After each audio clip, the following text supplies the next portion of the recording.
Hello and welcome to yet another very exciting episode of Entrepreneurs Lounge. And with me today we have a very bubbly, exciting guest, Whitney Nasanga, who's an owner of an African print all-wear company that's based basically strictly online. Welcome to the show, Whitney. Thank you so much. I can see you looking for what camera. Camera you. Like, I'm just gonna stick with you. So even as we talk about this all-wear African print company, whose name is Ella Frick? So Ella Frick is a very funny story, as I said. It was supposed to be the Africa, but it was supposed to be in French. But little did I know that L is Spanish. So yeah, I just stuck with it. So you were doing the translations yourself. You decided. With a little French I've learned. I was like, that has to be the one. That's very interesting. But even with the thinking behind it being the Africa, take me through it. How did you come up with this, and how did the business even come to you? So I've always been fascinated with colors, as you said. Like I'm a really bubbly person, so I always used to see like this Western made wear that I always used to feel like I can look very beautiful with the African print touch in it. Right. And so that's how it started. I'd seen a friend of mine had some really cute pants that I thought I could tweak a bit. They were lesso pants, so I was like, you know what? I'm just gonna take that and I'm gonna tweak it a bit.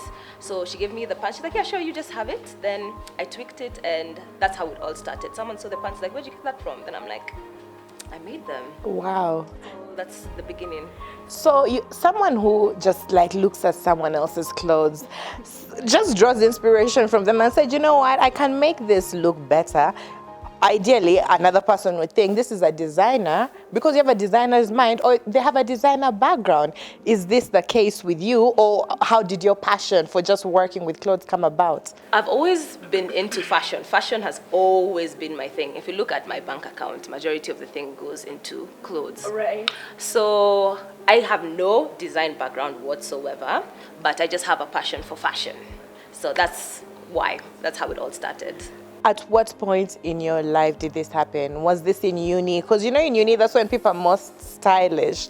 And I want to see how like this idea came to you vis-a-vis what you were studying in college and how that came about. Okay, yeah, there's actually a very direct correlation, because you'd see the university I went to, a lot of people were very fashionable. Right. So, and I did study international business. So I saw this could be a very great opportunity to actually test. So I started in university. I would have a couple of my friends. I'm like, okay, there's this line I'm trying to start, and we'd do like mini photo shoots like in the parking lot, just like with our phones, and gain some attention. And I'm like, okay, this could actually work out. So that's how it is. And also having studied business, there was some correlation with that. I was able to now promote it. I was able to market it. Yeah. So from the point of you having the dream, telling your friends, I'm thinking about starting this line, you know, working with different clothes, how then did you realize this is actually something I could live off of? This is actually something I could turn into a business? When did it finally make commercial sense? Okay, it made commercial sense, let's say a year after I graduated, when kind of you're able to put things into perspective and see that I need to actually put focus, because whatever you put your focus on, trust me, will always prosper. Right. And with the right support as well. So a year after graduating, I kind of sat down, and also with still a couple of my friends, and I would send them samples, and I'd always get advice on seeing what's kind of working in the market. And that's when it started making commercial sense, when I started listening to the market and not listening to what I think the market wants. Right. Yes. Have you then tried your handouts at employment, and how do you feel about that? You know, because if you've tried out employment and then you tried out entrepreneurship, I just want you to draw a compare and contrast situation for us here. I think it's very important to, unless you're just the entrepreneur who prospers from the get-go, I always think it's important to go through employment to kind of learn how systems work, and just to gain that discipline and seeing how, because companies are that big for a reason. Right. Yes, so I think it's still an important path people should go through before 100% focusing on their business. Whitney, African print is something that has actually taken the continent, or if not even the world right now, by storm. We're seeing it on Western red carpets. We're seeing, like, it's just such a fashion trend right now. And we're seeing a lot of designers also right here in Kenya go that way. How then do you deal with the competition? Because then you're not the only one in this space right now. What do you have to say about the competition, and how do you handle that? I can say competition is real because, as you're saying, it's a trend that's coming and it's coming fast. Right. So what I do is I try my best to stay on top of trends and always listening to the market, because the market is the one who is paying for the bills. Honey. Right. So that's what I always try my best to do, and also get advice still from people, mostly my friends as well, and just listening to what my feedback from my clients, so that I can always give them what they want. Speaking of clients, how do you source for your clientele? So my main source of my clientele is referrals. Referrals are gold. So if you do a good job, automatically your client will want to tell their friend or their family member about it. But again, also the internet. The internet has opened doors even beyond Kenya. Right. Yes. Now, as someone who started out very, very young, I would like to pick your mind on the role having a mentor. First of all, did you have a mentor as you were starting out? And how important is that in terms of just giving you direction and even hand-holding you? Because in business, things can be very good and sometimes they can go horribly left. Right. And having a mentor or someone who's already been in the business for a very long time to give you guidance on mistakes that you're making and mistakes that you can avoid, and also just giving you that extra pat in the back to say, don't give up, this is just a season and you're able to do it. Because of course there are times when it gets so tough, that's the time I'm like, I'm gonna lock up this shop and I am done. What am I doing all this for? For what, It gets too much. It gets too much, but especially if the passion still exists inside of you, you will always find a way around it. And every day is a learning process. I cannot say that I've gone a full week without experiencing something new with the business. Right. There's always something new. Yeah. Yes. Now, speaking of those days when you want to just lock up shop and you're not seeing that vision anymore, you just can't understand why you started. Yeah. Talk to us about the greatest challenges you've had to endure on this entrepreneurial journey. I guess the greatest challenges obviously has to do with finance, because most people would want to start and just go full on. Right. And that's something that you have to come to terms with, and knowing that you have to do one step at a time, take it easy. And then also noticing that you're expanding, because you'd actually see that you're expanding, but you don't have enough workforce to meet with that. So meeting your expansion is something that has been such a challenge. Yes.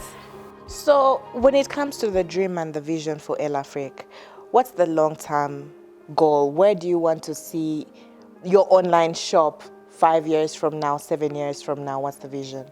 I'd actually really want to be the go-to brand for all rural shoes.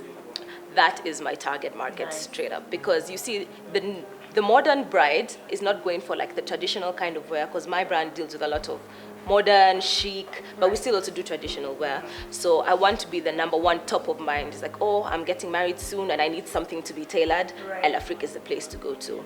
Or anytime you see like these new restaurants coming up, you see a piece of fabric, that's been tailored by El Afrique. So what do you think you need? You have a vision. Yes. There has to be a plan or a strategy.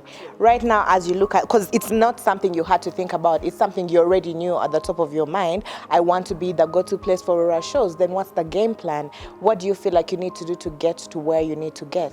I just need to get to know more of these lovely brides. Brides, where are you guys? Your networks, I guess. Yes, extending my networks is what I really need to do now. And just really getting involved in these small entrepreneurial groups, those really help. Finally, Whitney, before we go, if you were to give advice to young, budding entrepreneurs who are starting out, so clueless, not knowing what to do, if you were to give advice to yourself that many years ago when you were starting out in campus, what would you say? I'd always say ask. Ask, ask, ask. Never tire in asking. Every day is a learning process. Don't always feel like one mistake is the end of the business. A business is like a baby. You feed it the wrong food and he's constipated and that's it. You're like, I've ruined my baby. No, that's not the story. It's never the story. Yeah, it's just a learning process, and be at peace with the learning process, because the end product is always going to be worth it. Well, thank you very much for joining us on the show, Whitney. Yours is a very, very beautiful story, and I honestly wish you all the best with Ella Frick. And I hope to call you 5 years from now, only for you to tell me, Ingrid, listen, this weekend's not really working out because I have 5 shows to take care of. All the best, Whitney. We'll now take a very, very quick break, but don't go anywhere because when we come back, we have so much more for you right here on Entrepreneurs Lounge.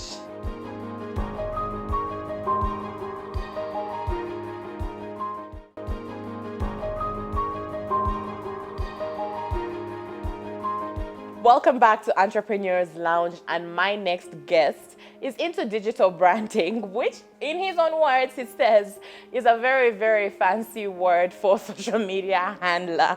My next guest is Mukiza Mwenesi, owner, proprietor, CEO of Mocha Branding.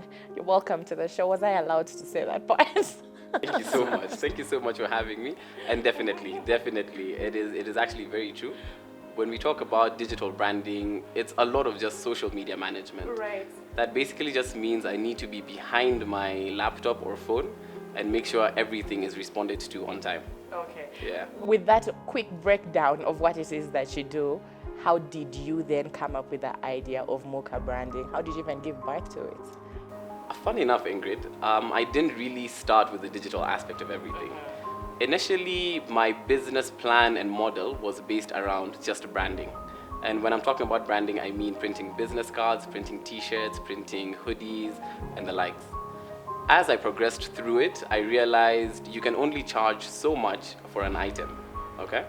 And having done that, I realized in order to make more money and get more enjoyment from what I was doing, I decided, let me use my skills, my design skills and my creative skills to help people market their businesses. But even then, how did you decide? Because a lot of people, when they decide to do something, it's usually, even if it's for the need of money, it's of, let me get a job, let me do this. How did you decide to come up with your own thing, which you later decided to call Mocha Branding? How did you decide to get into entrepreneurship? I guess getting into entrepreneurship was one of those things that I was forced into, because I did realize at a very early age that the job market really isn't there. And having no job market being there, I decided, let me try and make something for myself. And so I sat down one day and realized, what am I good at? I realized I'm good with people. After being good with people, I was really interested in what made someone buy from company A as opposed to company B. And so I put all of that together and realized the digital aspect that's coming up in Kenya right now is the best platform to be in at the moment. So you said one of the things that pushed you that direction is the fact that there was a non-existent job market. I'll ask you, have you tried your hand out at employment? And if yes, how did that go? I definitely have. And I was employed for a maximum of 4 days. And I do mean 4 days, Monday, Tuesday, Wednesday, and Thursday I quit. There's no way, Mukiza, you got a job and only showed up for Monday, Tuesday, Wednesday, Thursday. How bad could it have been? Even the worst job, someone will wait at least for the month to end to earn a salary for that particular month. How bad could it have been? Honestly, it was a fantastic job. I will be very honest, and I loved it. I loved working there, but I didn't see like the time being put in and what was being paid at the end of the month was making sense. Right. And, and let me tell you why. Tell me. Because when I did start working, I'd already started Mocha Branding, okay? I was already doing a couple of logos and a couple of posters. And from that, just making one logo for a client, I was making my month's salary. I finished making this logo on the first day. I reported to work on Monday, and during my free time, I did a quick sketch of something. The client saw it, and they were like, I love it. Send it to me in a PDF and PNG format. I'm sending you money now. Now, my first salary was 10,000 shillings. For the logo, At what point is this in your life? This is actually in my second year of university. So you were still in university? I was, yeah. Okay. And I'm thinking, okay, I've made 10,000 in one day. Right. Yet, my employer wants me to work for 30 days to make the same 10,000. I was like, no, something is not adding up here. This is a trick. And so I decided, if I can make a logo every week, I'll have made a cool 40,000. I'd have made the same sum of money in 4 months. So on Thursday, I politely walked to her office and I told her, hi, this really isn't for me, but thank you so much for the opportunity, and I really hope we can keep in touch. And to date, we still share texts and calls. No way. And she serves as one of my biggest mentors. Oh, wow. Yeah. Mukiza, there's something that you mentioned that I found very, very interesting. You said you looked within yourself, decided, what am I good at? How can I leverage on this to just run a business? My question then is, for entrepreneurs that are out there and they're trying to start out, how important is passion? Because a lot of people will say, I have the money to go into this. There's a gap in this area. As much as I might not be too interested, but I have the money and I see the opportunity. How important is passion, or can we do away without it? Well, it really depends, because people tend to be passionate about different things. I can be passionate about the money. Right. I can be passionate about what I'm doing.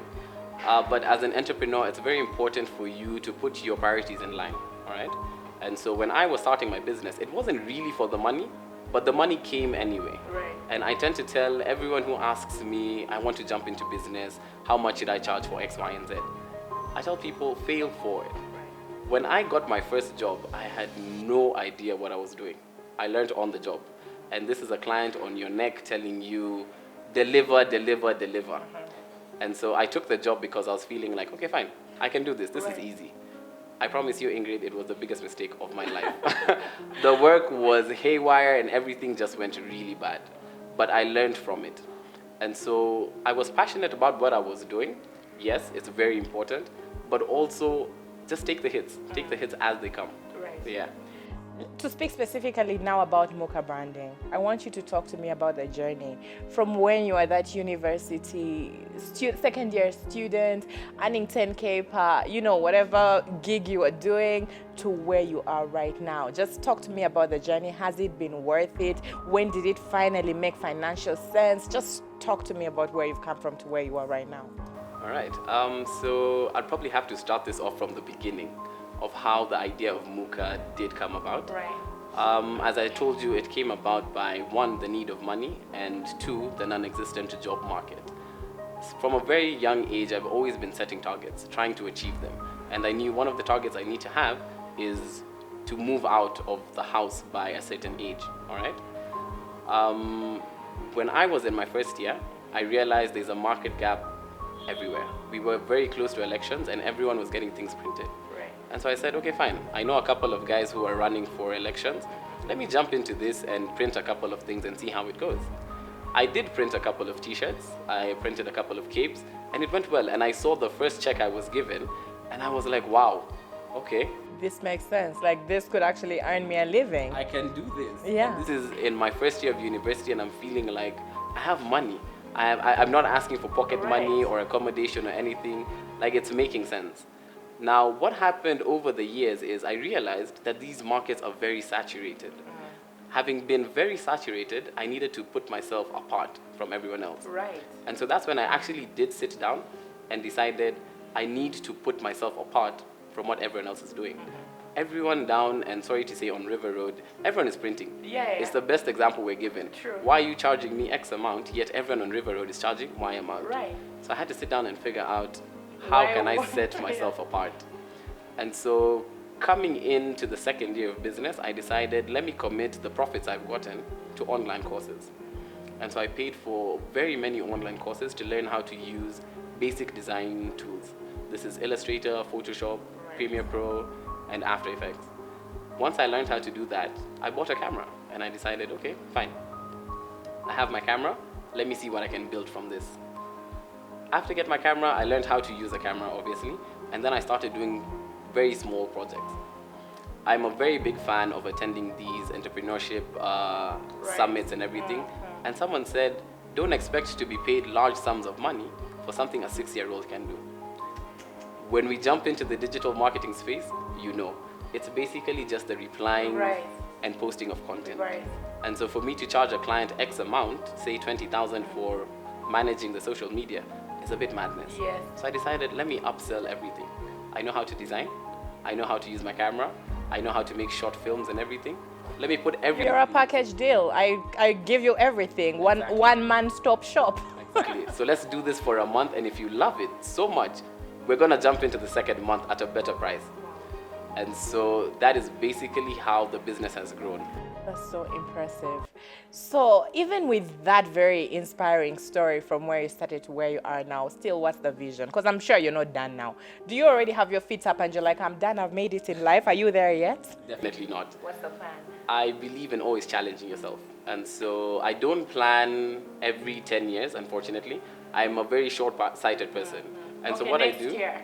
Exactly. That is exactly what I do, in fact. Right. And so I sit down every year at the beginning of the year and I set my goals. I set my targets.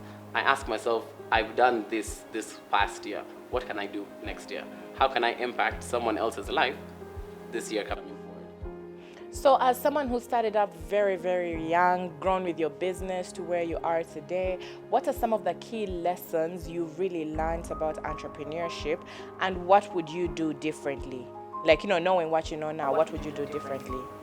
Wow, Ingrid, that is a brilliant question. It's a tough one because I think every year has a different set of learning skills, all right? Right. But I'd say the biggest takeaway from me when it comes to business is fail forward. You don't really need to know how to do everything. Right. You can either know how to do one thing pretty well or many things, Right. okay? And so I tell people, if you never start, you'll never know if you can achieve it. Secondly, another thing that played a very big role in the entrepreneurial journey is be patient, okay? The seed you plant today is not the fruit you're gonna eat today, okay? It takes time. And the biggest issue people have is we're used to the microwave success. We never want to give it enough time to actually foster. I assumed in my first year of business, I'll be bringing in millions. Because you go onto YouTube, you check out entrepreneurs, and you're feeling like, this can be me. I have the work ethic. Right. I will do this. Funny enough, in my first year, I was just in losses. I made money, yes, but I wasn't in the aspect of, let me manage my finances. Right. And so I tell people, be patient with yourself, okay? It takes time. Anything great takes a lot of time to grow. What would I do differently? All right. Honestly, Ingrid, I would honestly say nothing. You'd go through the journey the same exact way it has happened. I definitely would, because I believe the decisions and the choices I made then are what brought me to where I am today. And if I had done it differently, I probably wouldn't have met you. So see? Let me tell you something, Mukiza. I feel like those online courses, I don't know if it's because you started business early, they really paid off because you're really, really brilliant for someone your age. And I see it. Usually I have a good eye for people who are going to make it, and my eye has spotted you. You can take this to the bank and cash it. Thank you very much for coming on to Entrepreneurs Lounge. It has been a very big honor hosting you. And I'll check up on you next year to see what's happening and hopefully have you back here on the show.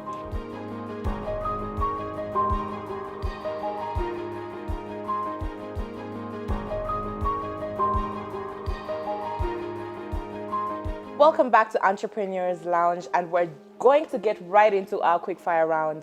Now, Mukiza and Nasanga. Is it okay that I called you by your second name? Me too, because I can relate to it. Mukiza can't. So, we're going to get right into our quickfire round. And now, just for information, in this round, I ask 5 very, very random questions. Like trivia questions, really, general knowledge questions. And the trick is, after I ask the question, just blurt out the correct answer. Don't wait to be cute. The person who blurts it out first gets a point. If you blurt it out at the same time, you get half a point. If one person blurts it out and it's wrong and the other person blurts it out and it's right, that person gets a point. The aim is, at the end of the round, the person with the highest correct answers will be crowned either our quickfire king or queen. I feel like that was a mouthful. Any questions? No. Should I get into the questions? She's ready. I'm so scared for you. Can do a dry run though. A dry run for what? No dry runs. However, you're allowed to ask for clues. You can ask for hints, and where I can, if it's not too revealing, I'll give you. But if it's too obvious, no clues. So, quick fire question number 1. In which country is Aswan High Dam? Guys, that Kenyan failed education system. I feel like my Ugandan people would know. You're both like, hold on. Yes, guys. In which country is Aswan High Dam? Aswan High Dam. Yeah. Is there any hint we can get for that one? country starts with E. Egypt. Oh yes, this is why I don't give hints. You guys, tell me you've never heard of Aswan Dam in all your life. Technically, it could have been Ethiopia, Eritrea. Yeah, I was Like, gonna it was say a lucky guess. Eritrea. Point is, tell me you've never heard of Aswan Dam in your lives. I said every day is a learning process. Guys, Feel free to educate. education. I feel like if I ask this to a grade 2 child in Uganda, they would know. No shade. No shade. Okay. I feel attacked. Question number 2. Where did Idi Amin rule from 1971 to 1979? Uganda. Guys, can I tell you something? Fassi Mukiza going like Uganda. Yes. He just failed Aswan Dam and he's out here acting like, obviously Uganda. Fine, guys. Another half a point each. Can you at least work to get a point, like a full point? Okay. You're not working on halves. We're working to tie. We're working to tie, by the way. Why are you working to tie? Guys, I like competitors. I don't like people who hold each other. Where's the competition? So a point each because it's a half. Okay. Question number 3. Which volcano in Tanzania is also the highest mountain in Africa? Kilimanjaro. Hello. I don't know what's happening. I thought you were giving us hard questions. Do you know each other from before the show? I'm just wondering what this teamwork is all We about. planned, by Yes. the way. I think you're going to share this crown. We will. We'll find a way. Fine. It is Kilimanjaro. Question number 4. From which European country did Angola get its independence? France? France? Yeah. Guys, you suck. You even helping each other in your wrong answers. No, It it's wasn't not France. France. No. Angola. Does Angola even speak French? That's what I was I'd like to assume wondering. Oh my God, you guys, stop it. Are you pretending right now? No, is this like a known fact? You guys. They still natively even speak this language. Which European country did Angola gain its independence? Guys, Italy. I'm starting to think you're joking. Okay, just wait. Did she say Greece? I was like, Yeah, she did. Guys, Portugal. Who doesn't know Angola speaks Portuguese? Wow, we learn every Guys, day. you really need to go back and get your school fees back. yeah. You really do. We need a Technically, refund. Portugal is really close to France. together. It is You're it? sharing the points together. Final question. feel attacked. Final question, guys. And I feel like you're going to share this one as well. This was supposed to be like just a giveaway question, considering you didn't know where Aswan was. So final question, and I want to say deciding question, but something tells me you're going to share it anyway. So, what is the capital city of Rwanda? I know it. What is it? I know it. Wait, I Mukiza. the newspapers today. Nasanga. Give me a sec. The capital city of Rwanda. Yeah. I think I'm under pressure. I'm under pressure. I can't think. Yeah. It's definitely that one in my head. Guys, do you want me to tell you, or do you actually want to tell me what? I know it. Rwanda. I can't even give you a hint for this. This is embarrassing, guys. Ouch. What the hell? Wow. What? Okay, I feel like Mukiza is just not saying because he's trying to stick on the whole, we're sharing Which is this very point. true, by the way. Which is very true. I'm waiting for her to calm down so I can. Okay, we have to move on. You literally have 2 minutes. 2 seconds. Pass. Okay, Nasanga, not to embarrass you. Can't pass. No, don't give the answer. It's Kigali. Yes. Did you know from the beginning? Yeah, but it's because she was under so much pressure. Yeah. I was like, let me give her some time. That's it. Our Quickfire Round winner is Mukiza. And what's wrong with you? In future, don't waste TV broadcasters, advertisers' time like this. Unfortunately, we've come to the end of the show. But as usual, you can keep the conversation going on our social media pages at Metropole TV KE on Facebook, Instagram, and Twitter. As usual, we've been shooting at Dotage Home and Exclusive Furniture in Westlands on Parklands Road. Thank you very much for joining us, and don't go anywhere because there's a lot more programming coming your way on Metropole TV.